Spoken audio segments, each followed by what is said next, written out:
কি আপনি শেষ করে দেন একবারেই, জনগণের হাতে দেন, আমরা ফিনিশ করে দিই।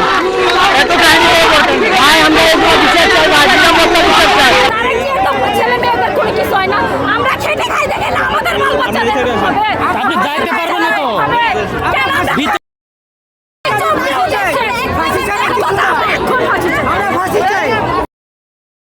আপনারা তো ভিতরে যাইতে পারবেন না।